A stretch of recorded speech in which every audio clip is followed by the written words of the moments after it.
New at 6, the MBTA's money mess. Exclusive new details of just how bad the T's financial health is. The governor created a special commission to figure out exactly why the T had so much trouble this winter. And John Keller's here tonight with a sneak peek of some of the findings. This is not a pretty picture, John. No, in fact, David and Paula, it's downright scary. According to data compiled by that commission and obtained by WBZ News, the already struggling T is on track for budgetary disaster unless major changes are made in the way it does business. Is the MBTA headed for financial derailment?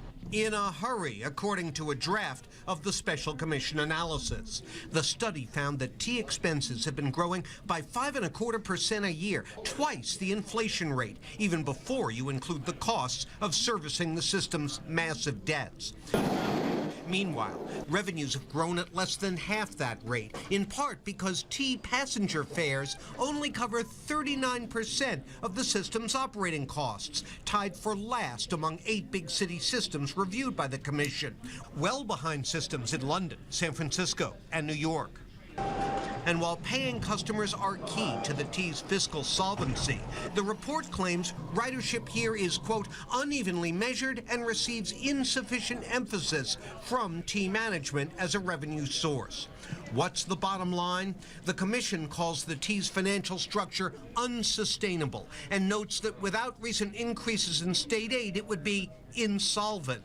And if costs aren't brought in line with revenues quickly, the report predicts the system's structural budget deficit will more than double over the next 5 years to a whopping $600 million.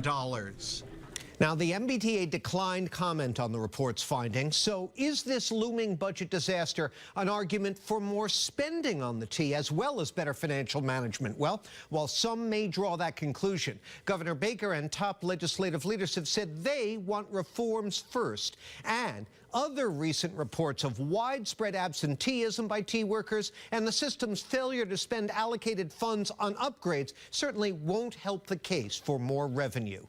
And we are expecting the big reveal of the full commission report tomorrow. Yeah, all the details will be out tomorrow. And I don't think this is a winter that many people are likely to forget what happened on the T. But how risky is this politically for the governor? Well, look, it's dicey. It's one thing to say, absolutely, we have to cut costs and rein in expenses and sort out that mess. It's another thing entirely to make it happen. And then there's a question of, in the long term, will you need more money? And that's very politically dicey for a governor who has vowed not to raise broad-based taxes. And don't they have to prove that they know how to spend it? It's like giving money to a friend who just blows it all the time. You want to stop giving. Let's put it this way. Yeah. There's nowhere to go but up. Well, let's hope.